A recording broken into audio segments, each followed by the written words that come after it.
Hi, I'm Mariya Moosajee. I'm a Consultant Ophthalmologist at Moorfields Eye Hospital and Senior Lecturer at UCL Institute of Ophthalmology. Genetic eye disease is the leading cause of blindness amongst working-age adults, and it also contributes to around 30% of blindness in children worldwide.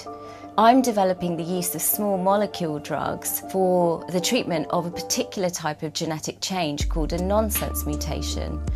This is where an abnormal stop signal is introduced into our genes that leads to the production of a shortened, non-functional protein. I've been using zebrafish and patients' own stem cell-derived retinal cells to test whether these small molecule drugs can override this mutation and restore normal functional protein. So far the results are really positive, and so we're moving towards clinical trials.